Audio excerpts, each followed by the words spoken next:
जय हिंद दोस्तों। आज के इस वीडियो में मैं आप सबसे बात करूंगा यूपी पुलिस कांस्टेबल के एक्सपेक्टेड कट ऑफ के विषय में कि अभी तक जो आपका पेपर कंडक्ट हुआ है 23 अगस्त और 24 अगस्त को, उसके हिसाब से आपका एक्सपेक्टेड कट ऑफ कैसा रह सकता है, पेपर का लेवल कैसा आ रहा है, कितने क्वेश्चन हार्ड है, कितने क्वेश्चन इजी हैं, आपके एग्जाम में नॉर्मलाइजेशन कैसे होगा। जो आपका पेपर कंडक्ट हुआ है 23 अगस्त और 24 अगस्त को, इसमें किस शिफ्ट को सबसे ज्यादा नॉर्मलाइजेशन में फायदा मिलने वाला है। और उसके बाद हम यह भी बात करेंगे कि आपका एक्सपेक्टेड कट ऑफ कितना जाने वाला है, क्या इस बार आपका कट ऑफ 110 या 115 के आसपास जाएगा या उससे और भी कम रहेगा। आज के इस वीडियो में मैं इन सभी टॉपिक के विषय में आप सबसे बात करूंगा। मैं उम्मीद करता हूं कि आप सभी लोग इस वीडियो को लास्ट तक अवश्य देखेंगे। दोस्तों, यदि आपको यह वीडियो अच्छा लगे तो आप सभी लोग इस वीडियो को लाइक कर सकते हैं, अपने दोस्तों के साथ इस वीडियो को शेयर करना ना भूलें। देखिए दोस्तों, जैसा कि आप सबको पता होगा, अभी तक 2 दिन का एग्जाम समाप्त हुआ है, आज तीसरे दिन का एग्जाम है। और अगर हम देखें 23 अगस्त और 24 अगस्त को जो एग्जाम आया है, जो सभी टीचर अनुमान लगा रहे थे कि पेपर का लेवल कैसा आएगा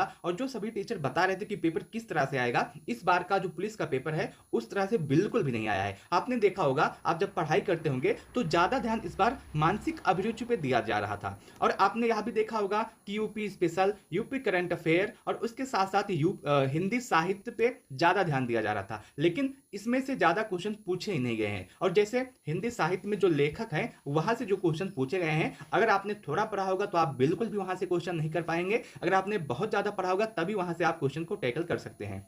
तो पेपर का लेवल इस बार सभी लोग, अगर आप देखें तो पेपर का लेवल कह रहे हैं कि इजी आया, लेकिन पेपर इजी नहीं है। अगर हम पेपर को कंप्लीट एनालिसिस करें तो आपको बहुत सारी चीजें पता चल जाएंगी। देखिए, जैसे आपके एग्जाम में हिंदी की हम सबसे पहले बात करते हैं। हिंदी में जो क्वेश्चन आपका इजी है वो तो इजी है, उसमें कोई दिक्कत नहीं, उसको सभी लोग कर लेंगे। लेकिन जो क्वेश्चन हार्ड है वो हार्ड है, उसको कोई भी नहीं कर पाएगा। ऐसा नहीं है कि आपका इजी है उसके बाद थोड़ा सा मॉडरेट है उसके बाद हार्ड है, इसको भी आप कर सकते हैं, इसको भी आप कर सकते हैं, लेकिन ऐसा एग्जाम नहीं आया इस बार। इस बार जो आपका इजी है वो सभी के लिए इजी है, जो हार्ड है वो सभी के लिए हार्ड है, चाहे कितना भी पढ़ा हो। एग्जाम्पल के लिए आप हिंदी साहित्य में जो लेखक वाला पोर्शन है आप वहां उठा के देख लीजिए। हिंदी साहित्य में इस बार जो लेखन और रचनाकार से क्वेश्चन पूछ रहा है, वो अगर कोई बच्चा थोड़ा सा पढ़ के गया होगा तो उसके बस की बात नहीं है कि उसको आसानी से कर ले। यहां तक कि हम देखते हैं कि बहुत सारे यूट्यूब चैनल पे बताया जा रहा है कि सभी कुछ मेरे पढ़ाई में से आया है। आप जब शुरू से लेकर के अंत तक सभी कुछ पढ़ा देंगे तो उसी में से तो आएगा। हालांकि अगर आप हिंदी को देखें तो हिंदी इस तरह से आ रहा है कि आप आराम से 28 से 32 तक आप आराम से कर सकते हैं। हिंदी इस लेवल की है, लेकिन उसमें से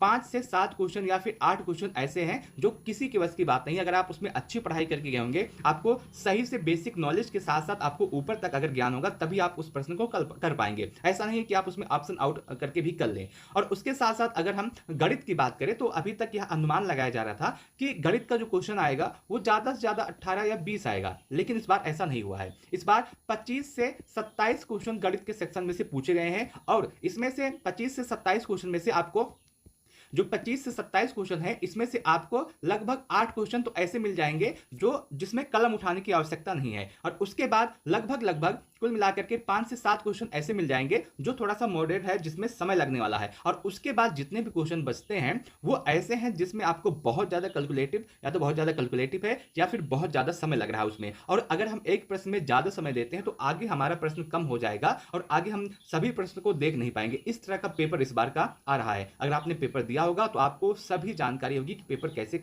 आ रहा है और कैसे हमको करना चाहिए। और उसके बाद रीजनिंग की बात करें तो रीजनिंग भी अगर हम देखें तो सभी लोग यह अनुमान लगा रहे थे कि मानसिक अभिरुचि आएगा, और सभी लोग उसी पे ज्यादा प्रयास भी कर रहे थे। आपने देखा होगा कि मानसिक अभिरुचि के लिए स्पेशल कोर्स भी बेचा गया था सभी टीचर के द्वारा कि आप इसको पढ़िए, यहां से आएगा। लेकिन इस बार मानसिक, अभी तक जो पेपर हुआ है उसमें मानसिक अभिरुचि पूछी ही नहीं गई है। आपका 23 में बिल्कुल भी नहीं पूछा गया था, 24 में 1 या 2 क्वेश्चन आया था। यही आपका पूरा हाल है। और जीके जीएस की अगर बात करें तो जीके जीएस कोई कितना भी पढ़ के अगर इसमें चला गया होगा, वो 15 से 18 क्वेश्चन उसका बेस्ट स्कोर इसमें होने वाला है जीके जीएस में। अगर आप बहुत ज्यादा पढ़ के गए हैं, अगर आप 22 क्वेश्चन कर ले रहे हैं तो आप ये मान के चलिए कि आपने बहुत अच्छी पढ़ाई की है। लेकिन यदि आपका 15 से 18 है तो आप बहुत ही अच्छे स्कोर में हैं जीके जीएस में। अगर हम ओवरऑल क्वेश्चन की बात करें, आपने देखा होगा कि इस समय सभी जो है यूट्यूब पे या फिर जो एग्जाम दे के आ रहा है वो यही कह रहा है कि आपका एग्जाम ईजी है। लेकिन मैं एग्जाम ईजी है या हार्ड है इसकी असलियत अगर आपको बताऊं तो आपको इससे पता चल जाएगा। आपके एग्जाम में 150 क्वेश्चन आते हैं, ठीक है। अब 150 में से अगर हम 3 भागों में डिवाइड करें तो लगभग 40 क्वेश्चन ऐसे हैं जो बहुत ज्यादा इजी हैं। चाहे आपका हिंदी हो, गणित हो, रीजनिंग हो, जीके जीएस हो, इन सब में मिलाकर के 40 क्वेश्चन ऐसे हैं जो आपके बहुत ज्यादा इजी हैं। और उसके साथ साथ लगभग 60 क्वेश्चन ऐसे हैं जो मॉडरेट लेवल के हैं, और उसके बाद अगर हम देखें तो 50 क्वेश्चन ऐसे हैं जो हार्ड लेवल के हैं। अब बहुत सारे बच्चे यही 40 क्वेश्चन को देख के कह रहे हैं कि पेपर बहुत ज्यादा इजी आया है, पेपर बहुत हल्का आया है, लेकिन ऐसा नहीं है। अगर आप हार्ड वाले क्वेश्चन को देखें, जैसे आपका जीके जीएस है, तो आपको पता चलेगा कि पेपर कैसा है और पेपर कैसा आ रहा है। और वैसे मैं आपको बता दूं, जब कभी भी 120 मिनट में 150 क्वेश्चन करना हो, और उसमें पेपर आसान कभी भी नहीं होता है, चाहे जो भी एग्जाम हो। अगर आपको 120 मिनट में 150 क्वेश्चन करना है तो एग्जाम हार्ड ही होने वाला है। और उसके साथ साथ आप गणित का सेक्शन देखें या फिर रीजनिंग का देखें, तो इसमें ऐसे क्वेश्चन नहीं आ रहे कि आप इसको आसानी से कर दें। अगर कुछ क्वेश्चन को छोड़ दें तो ये अभी तक जो आपका पूरा एग्जाम हुआ है उसका हाल यही रहा है। और अगर हम बात करें 23 अगस्त और 24 अगस्त के एग्जाम के विषय में, देखिए जो आपका सबसे पहले हम बात करेंगे 23 अगस्त के दोनों शिफ्ट के विषय में कि उसमें एवरेज स्कोर कितना रहा है, और उसके साथ साथ जो टॉप का बच्चा है, जो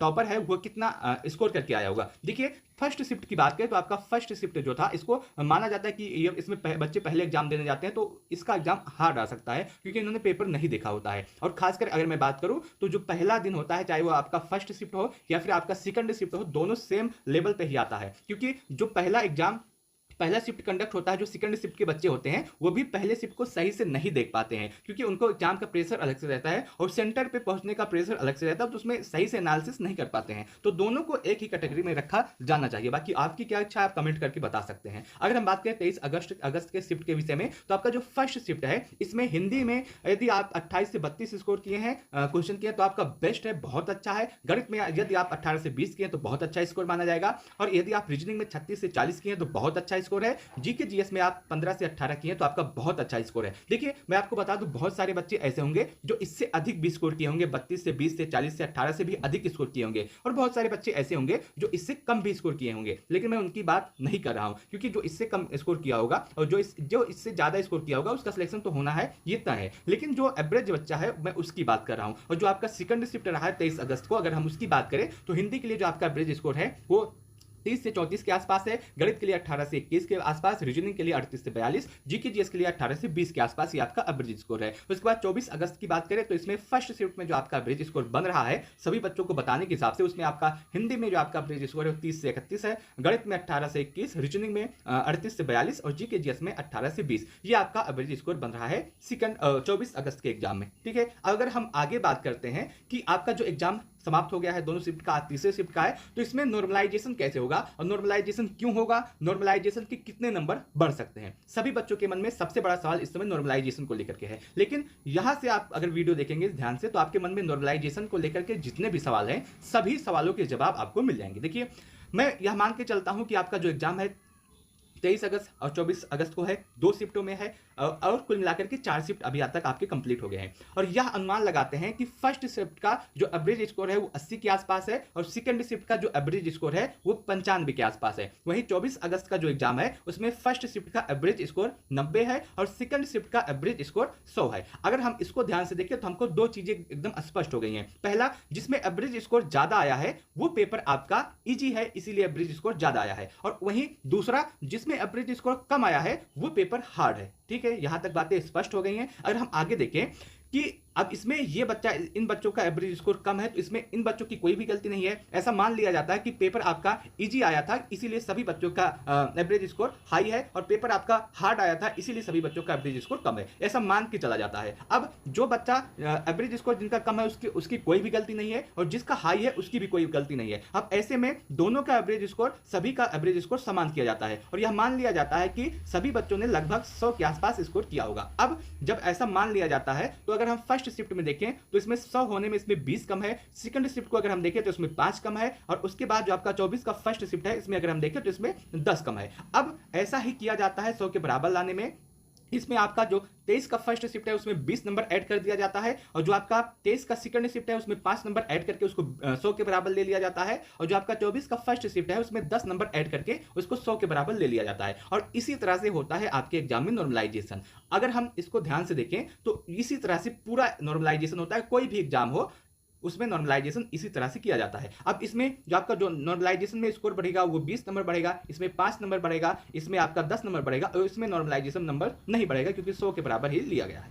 हो सकता है अभी तक मैंने जो बताया है ये मान के बताया है, हो सकता है कि आपका जो 24 का फर्स्ट शिफ्ट है, इसमें एवरेज स्कोर 110 हो जाए, या फिर जो आपका 23 का सेकंड शिफ्ट है, इसमें एवरेज स्कोर आपका 80 हो जाए, तो इस हिसाब से होता है। लेकिन मैंने एक अनुमान बताया कि ऐसा ऐसा अगर होता तो इस तरह से आपके एग्जाम में नॉर्मलाइजेशन होता। और आपका जो पूरा एग्जाम है, अगर हम उसकी बात करें तो आप देखेंगे कि इस बार जो नॉर्मलाइजेशन होगा वो इसी आधार पे होने वाला है। और इस बार नॉर्मलाइजेशन में आराम से 15 से 20 क्वेश्चन 15 से 20 नंबर आपके एग्जाम में बढ़ने वाले हैं। जिसका हार्ड शिफ्ट में रहेगा एग्जाम, उसको 20 नंबर का फायदा होने वाला है, और जो जिसका इजी शिफ्ट में रहने वाला है उसका भी 4 से 5 नंबर का फायदा होने वाला है। आपके एग्जाम में इसी तरह से नॉर्मलाइजेशन होने वाला है। मैं उम्मीद करता हूं कि आपको नॉर्मलाइजेशन से लेकर के जितने भी सवाल होंगे आपके मन में, सभी सवालों के जवाब मिल गए होंगे। अगर हम बात करें कि मैंने आपको बता दिया कि पेपर कैसा आ रहा है, अब बात करते हैं कितने छात्र एग्जाम स्किप कर रहे हैं, कितने छात्र एग्जाम दे रहे हैं। अगर इसकी बात करें तो अभी तक आपने देखा होगा, जैसे 24 बच्चों का अगर रूम है तो इसमें से लगभग 18 बच्चे, या फिर किसी